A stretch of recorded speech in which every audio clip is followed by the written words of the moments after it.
সংকটময় অর্থনীতিতে সাধারণ মানুষের সবচেয়ে বড় প্রশ্ন, বাজেটের পর কোন পণ্যের দাম বাড়বে আর কোনটির দাম কমবে।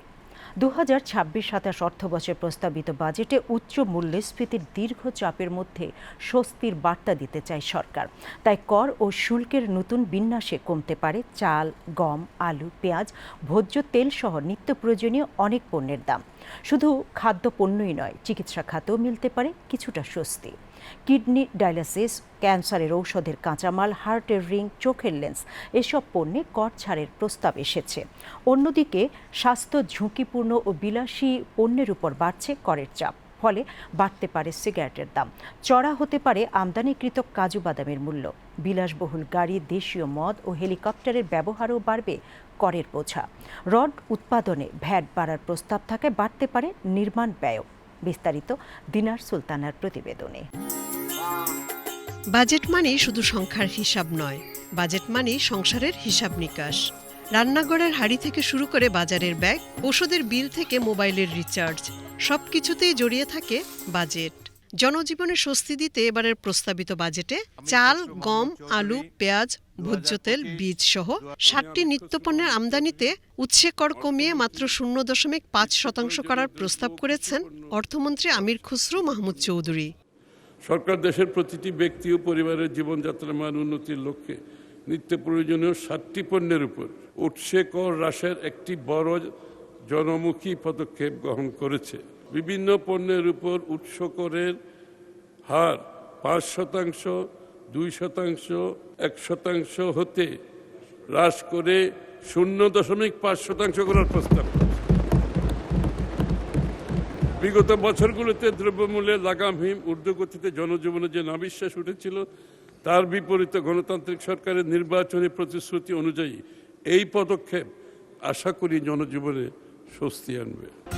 শিশুদের সুরক্ষায় আমদানি করা শিশু খাদ্যের শুল্ক ১৫% থেকে কমিয়ে ১০% করা হয়েছে। এছাড়া জিরা, দারুচিনি, এলাচি ও লবঙ্গের মতো মশলা এবং খেজুরের আমদানির উপর থেকে নিয়ন্ত্রণমূলক শুল্ক সম্পূর্ণ প্রত্যাহার করা হয়েছে। ফলে এসব জিনিসের দাম কমবে। সোনা ও জুয়েলারি খাতে ভ্যাট কমার কারণে কমতে পারে স্বর্ণের দামও।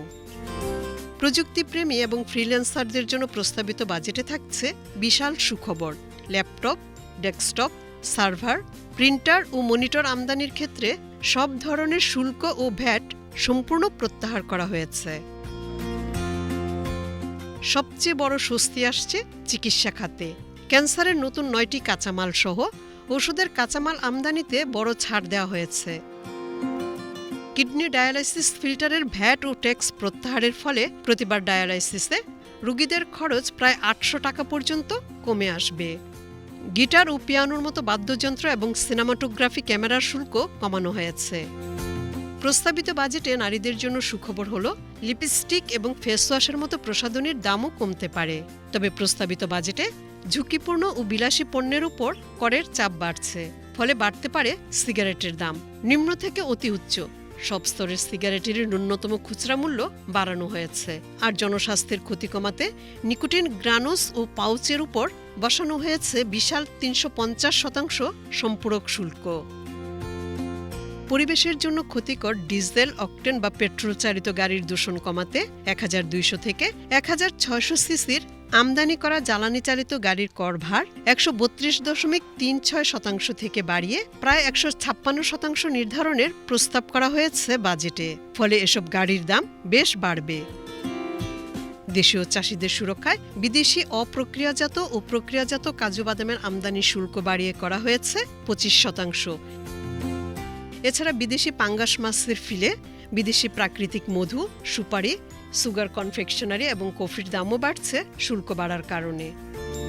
রড তৈরির উপকরণের উপর ভ্যাট বাড়ানো হয়েছে, তাই রডের দামও বাড়তে পারে। এছাড়া বিদেশি tiles, sanitary wire, basin, foam, microwave oven এবং বিদেশি গ্যাস সিলিন্ডারের দামও বাড়তে যাচ্ছে।